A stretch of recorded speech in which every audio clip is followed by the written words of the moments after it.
Good morning, students. Myself Dr. A.K. Gautam, department of zoology, राजकीय बांगड़ महाविद्यालय डीडवाना।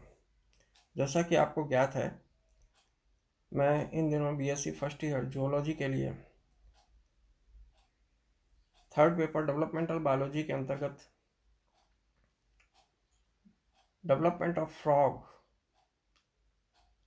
को विभिन्न श्रृंखला के अंतर्गत कवर कर रहा हूँ। यह विषय महर्षि दयानंद सरस्वती विश्वविद्यालय अजमेर के पाठ्यक्रम के अंतर्गत सम्मिलित है। यह विषय थ्योरी के साथ साथ प्रैक्टिकल्स के अंतर्गत भी समाहित है, इसलिए इसको बहुत ध्यान से समझें। प्रैक्टिकल के अंदर मेटामॉर्फोसिस के विभिन्न स्टेजेस को स्पॉटिंग के अंदर आपसे पूछा जाता है, इसलिए इसको थोड़ा गंभीरता से समझें। हालांकि यह विषय आपने पूर्व कक्षाओं में भी अध्ययन किया होगा। इससे पूर्व मैंने फर्टिलाइजेशन, क्लीवेज, प्लास्टुलेशन और गैस्ट्रुलेशन को स्पष्ट किया है। आज के टॉक में मैं न्यूरुलेशन या न्यूरल ट्यूब का निर्माण आपसे शेयर कर रहा हूँ। तो इसका विषय है न्यूरल ट्यूब अथवा न्यूरुला अवस्था का निर्माण या neurulation, formation of neural tube and neurula stage और न्यूरुलेशन। तो होता क्या है, न्यूरुलेशन में नर्व कोड का निर्माण होता है। गैस्ट्रुलेशन की समाप्ति पर ब्लास्टोपोर के सामने स्थित संभावित न्यूरल प्लेट की कोशिकाएं अन्य एक्टोडर्म कोशिकाओं से मोटी होकर एक स्पष्ट मध्य पृष्ठ नाखाकार मतलब पियर शेप्ड मेडुलरी या न्यूरल प्लेट बनाती हैं और इसकी पूरी लंबाई में फैली एक खुली छिछली मध्य रेखीय न्यूरल खांच, जिसको कि न्यूरल ग्रूव कहते हैं, निर्मित होती है। यह भ्रूण की प्रारंभिक न्यूरुलावस्था, अर्ली न्यूरुला स्टेज कहलाती है। न्यूरल प्लेट के पार्श्व किनारे अर्थात जो दोनों साइड्स के शोल्डर्स होते हैं वो ऊपर की ओर उठ जाते हैं और एक जोड़ी अनुदैर्ध्य कटक कहते हैं रिजेज को, रिजेज अर्थात फोल्ड्स, जिनको कि न्यूरल फोल्ड्स कहते हैं, बनाते हैं। न्यूरल फोल्ड्स धीरे धीरे ऊपर उठने लगते हैं, जैसा कि अपन अपने दोनों हाथ ऊपर की ओर उठाएं, इस प्रकार से ऊपर उठने लगते हैं, जिससे उनके बीच की न्यूरल खांच अधिकाधिक गहरी होती जाती है और अंत में दोनों फोल्ड्स मध्य रेखा पर परस्पर मिलकर संयुक्त हो जाते हैं और इस प्रकार खुली हुई न्यूरल खांच एक बंद न्यूरल नली या नाल में परिवर्तित हो जाती है और इसके गुहा तंत्रिका गुहा या न्यूरोसील बनाती है और जो बाद में तंत्रिका तंत्र की केंद्रीय नाल बन जाती है। यह वर्णक युक्त एवं पक्षमाभी कोशिकाओं द्वारा आस्तरित होती है और जो एपेंडाइमल लेयर बनाती है। न्यूरोसील का अगला चौड़ा सिरा मस्तिष्क तथा पिछला सकरा भाग जो होता है वह स्पाइनल कोर्ड बनाता है। अगला सिरा कुछ समय तक एक तंत्रिका रंध्र, जिसको कि न्यूरोपोर कहते हैं, के द्वारा बाहर को खुलता है, परंतु शीघ्र होता क्या है कि यह बंद हो जाता है और न्यूरल नली का अगला भाग फैलकर प्राथमिक प्रमस्तिष्क आशय, प्राइमरी सेरेब्रल वेसिकल बनाता है, जो की संकीर्णित होकर मतलब कंस्ट्रक्शन होकर सिकुड़कर अग्र, मध्य और पश्चिम मस्तिष्क वेसिकल्स में बढ़ जाता है। वेसिकल्स कहते हैं हिंदी में आशय को। तो अग्र, मध्य और पश्चिम मस्तिष्क के आशयों में बट जाता है। भ्रूण के पिछले छोर पर स्थित ब्लास्टोपोर लंबा होकर एक अनुदैर्ध्य झिर्री अर्थात स्लिट बनाता है। झिर्री के मध्य भाग के किनारे जुड़कर आदि रेखा एवं खांच प्रीमेटिस्ट्रिक एवं ग्रूव बनाते हैं। और बाद में एक गुदपश्चपुच्छ अर्थात पोस्ट एनल टेल आदि रेखा क्षेत्र की कोशिकाओं की तेजी से वृद्धि के फलस्वरूप बनती है। लेकिन झिर्री के ऊपरी तथा निचले सिरे खुले रहकर क्रमशः न्यूरेंटिक नाल एवं प्रोक्टोडियम बनाते हैं तथा दोनों आर्केंटिरोन में खुलते हैं। पीछे की ओर न्यूरेंटिक नाल को ऊपर से ढककर परस्पर संयुक्त हो जाते हैं और इससे न्यूरोसिल न्यूरेंटिक नाल द्वारा आर्केंटिरोन में खुल जाती है और इसे भ्रूण की पश्च न्यूरुला अवस्था लेट न्यूरल स्टेज भी कहते हैं। बाद में न्यूरेंटिक नाल बंद हो जाती है और इससे होता क्या है कि न्यूरोसिल या स्पाइनल कोड की गुहा और आंत के बीच का संबंध समाप्त हो जाता है। प्रोक्टोडियम से फ्यूचर एनल पार्ट या भावी गुदा या अवस्कर विकसित होता है। न्यूरल प्लेट के पार्श्व किनारे के कुछ एक्टोडर्म कुछ सेल्स न्यूरल नाल में सम्मिलित नहीं होती। वे पृथक रूप से रेखाकार पट्टियां बनाती हैं जिन्हें तांत्रिक शिखर या न्यूरल क्रेस्ट कहते हैं। इनसे स्वायत्त तंत्रिका तंत्र के कुछ भाग क्रेनियल और स्पाइनल नर्व्स की पृष्ठ मूल गैंग्लिया तथा कुछ अन्य ऊतक जैसे स्कल के ट्रेबिक्यूली विसरल चापों के कुछ अंश और क्रोमेटोफोर्स आदि निर्मित होते हैं। यहाँ आप इस डायग्राम में देखिए, यहाँ न्यूरोलेशन के प्रोसेस को समझाया गया है जिसको कि न्यूरोजेनेसिस भी कहते हैं। न्यूरोजेनेसिस अर्थात नर्व कोड का बनना। न्यूरल ट्यूब के निर्माण की अवस्थाएं जो हैं वो क्या हैं? सबसे पहले आप ये देखिए, दिस इज द नोटोकॉर्ड और ये न्यूरल प्लेट की सेल्स हैं जो कि पैरेलल हैं, आयताकार, और इसके बाहर का जो हिस्सा ये है ये आउटर लेयर किस चीज से बनी है? एक्टोडर्म से बनी होती है। तो ये न्यूरल प्लेट ऐसे गहरी होती जाती है। ये और ये न्यूरल फोल्ड्स हैं, ये जो उभार दिखाई दे रहे हैं ऊपर की ओर क्रेस्ट बन रहा है, न्यूरल फोल्ड्स हैं।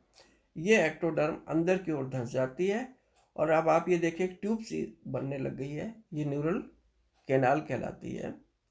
और ये जो इसके कंधे हैं ये न्यूरल क्रेस्ट कहलाते हैं और जो कैनाल है इसको न्यूरोसील के नाम से जाना जाता है। यहाँ ये देखिए इस डायग्राम के अंदर ये बन चुकी है। तो ये ऐसे ऊपर की ओर उठते हैं, ये कप के शेप में बनने लगते हैं और ये जब कप कंप्लीट हो जाता है, कप जो है पूरा होता है, परिपूर्ण हो जाता है, तो ये इस प्रकार से न्यूरोसील एक न्यूरल ट्यूब में कन्वर्ट हो जाती है और इस प्रकार से ये नर्व कोड का निर्माण हो जाता है और एपिडर्मिस बाहर की ओर यथावत जुड़ के बन जाती है। और उसके ठीक नीचे क्या होता है? ये नोटोकॉर्ड होता है। तो ये ए बी सी और डी डायग्राम के अंदर आपको ये अच्छे से समझाया हुआ है। तो ये मैंने न्यूरोजेनेसिस को आपको एक्सप्लेन कर दिया है। अब आगे हम थोड़ा सा और इसको डिस्कस करके फिर दूसरे टॉपिक को शुरू करेंगे जबकि मीजोडर्म का फॉर्मेशन है। तो इस तरह से न्यूरल ट्यूब बंद होकर न्यूरल ट्यूब अवस्था अथवा भ्रूण की न्यूरल अवस्था का परिवर्धन न्यूरुलेशन कहलाता है। जो भी कुछ अभी हमने समझाया यह प्रोसेस सारा का सारा क्या कहलाता है? न्यूरुलेशन कहलाता है। जबकि भ्रूणीय परिवर्धन के अंतर्गत तंत्रिका तंत्र के निर्माण की तंत्रिका भवन या न्यूरोजेनेसिस कहते हैं। तो न्यूरोजेनेसिस न्यूरुलेशन एक ही चीज है। अब हम बात करते हैं मीजोडर्म के विकास का या मीजोजेनेसिस के अध्ययन को। तो ब्लास्टोपोर्स के पार्श्व किनारों से भ्रूण के अंदर धंसने वाली संभावित मीजोडर्म कोशिकाएं नोटोकॉर्ड के प्रत्येक ओर एक ठोस चादर या परत बनाती हैं। इनके अंदर कोई गुहा नहीं होती तथा यह ब्रैंकियोस्टोमा से भिन्न होती है। जिसमें मेसोडर्म सर्वप्रथम अंदर से खोखले मेसोडर्मल सेल्स या मेसोडर्मल सैक्स या थैलियों की तरह विकसित होती हैं। प्रत्येक ओर की मेसोडर्मल परत 3 स्पष्ट अनुदैर्ध्य क्षेत्रों में विभेदित हो जाती है। सबसे पृष्ठ ओर नोटोकॉर्ड के समीप स्थित अपेक्षाकृत मोटा क्षेत्र इपीमियर कहलाता है। सबसे निचला वाला अपेक्षाकृत पतला क्षेत्र हाइपोमियर, और लेटरल साइड्स का पार्श्व का जो हिस्सा होता है वो लेटरल प्लेट मेसोडर्म कहलाता है। जबकि दोनों ओर के मध्य में स्थित कोशिका पुंज मेसोमियर या नेफ्रोटोम कहलाते हैं। हाइपोमियर्स पीतक कोशिकाओं को पार्श्व एवं अधर ओर से घेरते हुए परस्पर नीचे मिल जाते हैं, और इस प्रकार मेसोडर्म आर्केंटेरोन के नीचे फैलकर एक अविच्छिन्न परत बना लेती है। जबकि आर्केंटेरोन भी पूर्णतया एंडोडर्म द्वारा आश्रित हो जाती है। मेसोडर्म अब एक्टोडर्म और एंडोडर्म को बीच में एक तीसरा जनन स्तर बनाती है। इस अवस्था में भ्रूण ट्रिप्लोब्लास्टिक हो जाता है, अर्थात त्रिस्तरीय हो जाता है। प्रत्येक ओर की एपीमियर मेसोडर्म स्थूल होकर अनुप्रस्थ रूप से कोशिकाओं के खंडों में विभाजित हो जाती हैं, जो कि कायखंड या सोमाइट्स कहलाते हैं। इन खंडों का निर्माण भ्रूण के मध्य भाग के थोड़ा आगे से आरंभ होकर पीछे की ओर अग्रसर होता है। मेसोमियर या नेफ्रोटोम तथा हाइपोमियर या लेटरल प्लेट मेसोडर्म अविभाजित रहते हैं। अब हम डिस्कस करने जा रहे हैं सीलोम का निर्माण।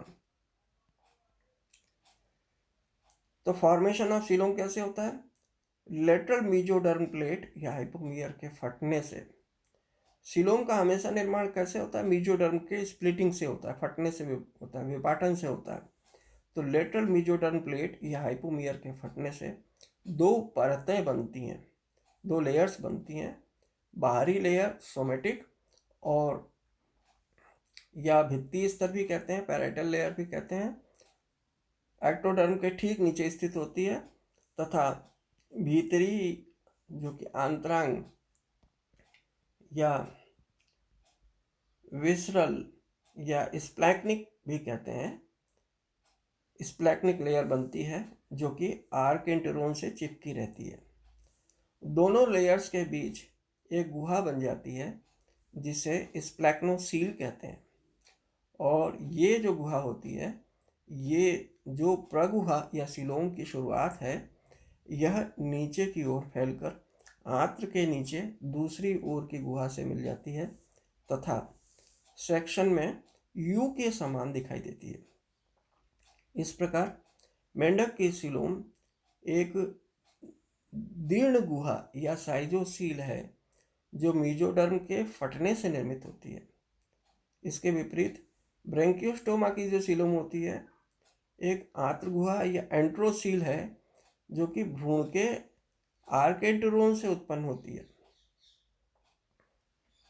ये फर्क है, इसको ध्यान से समझ लीजिएगा। ब्रैंकियोस्टोमा का जो विकास है थोड़ा सा आदिम प्रकार का है। तो ब्रैंकियोस्टोमा में जो सीलोम का फॉर्मेशन होता है वो आर्केंटेरोन या एंट्रोसील के द्वारा होता है, जबकि बाकी वर्टिब्रेट्स अर्थात फ्रॉग्स के अंदर, मेंढक में या दूसरे वर्टिब्रेट्स में ये साइजोसिलिक होता है।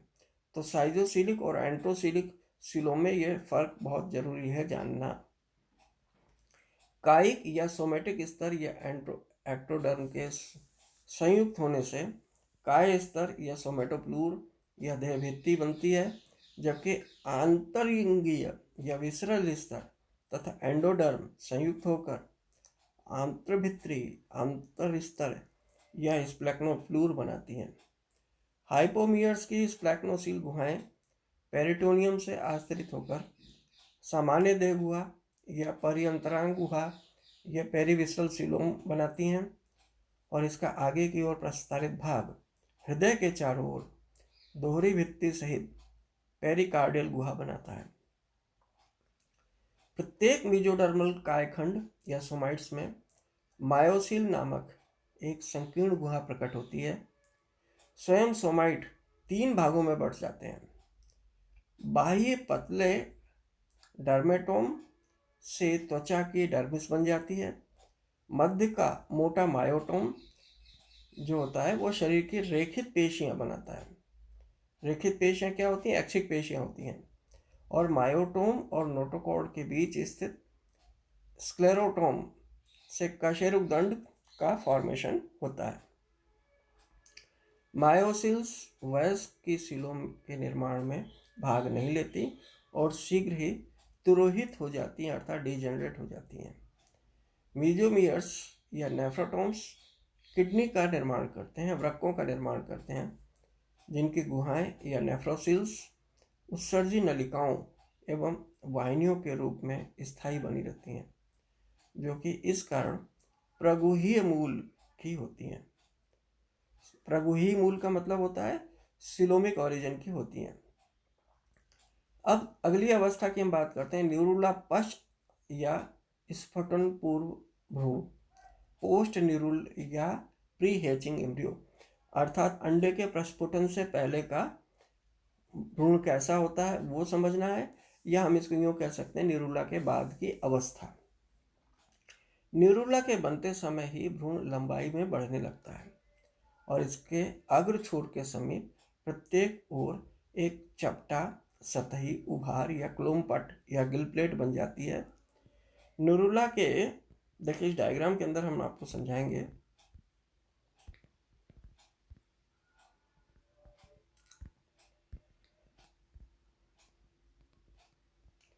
ये न्यूरल प्लेट है, ये वाली यहाँ से यहाँ तक, और ये जो 2 लाइनें दिखाई दे रही हैं ये इस तरीके से ये न्यूरल फोल्ड है।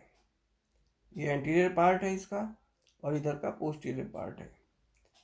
तो ये सेंस प्लेट बनती है यहाँ पर।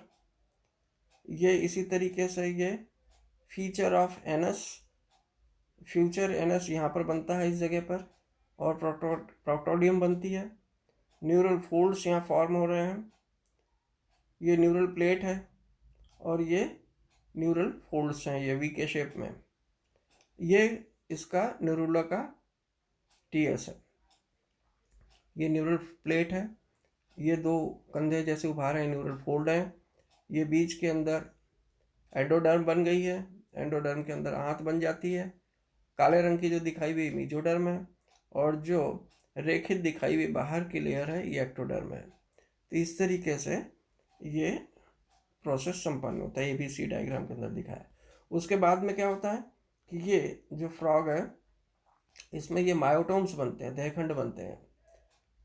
पीछे की ओर टेलबट बनती है, आगे की ओर रूडिमेंट्स ऑफ गिल स्लिट्स बनते हैं। ये जो है, क्योंकि टैडपोल लार्वा प्रारंभ में रेस्पिरेशन गिल्स के द्वारा करता है, तो ये गिल स्लिट्स बन जाती हैं।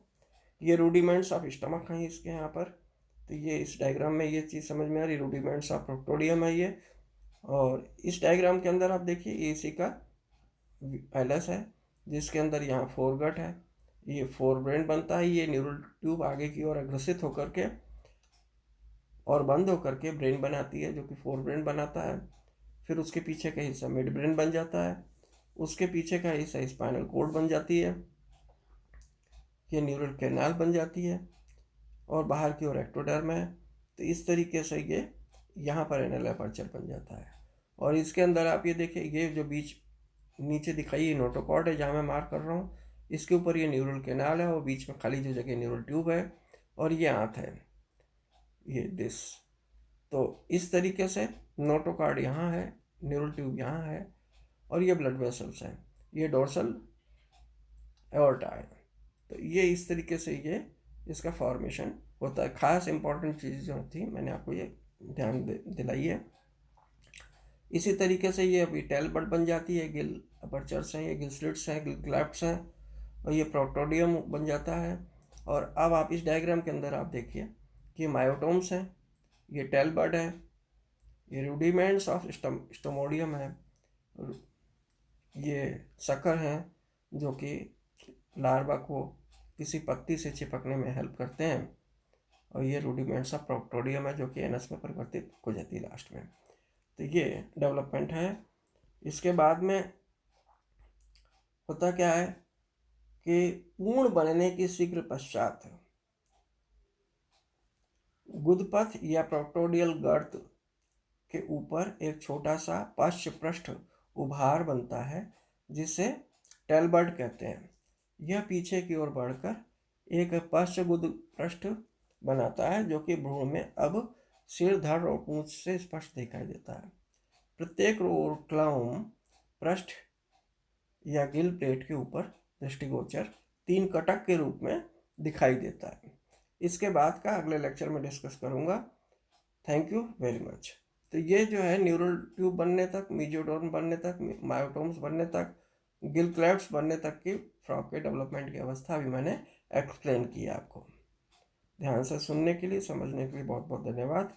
आप इसको फिर से पढ़िएगा, मैं PDF भी शेयर करूँगा, आप उसमें भी देख लीजिएगा। Thank you very much again.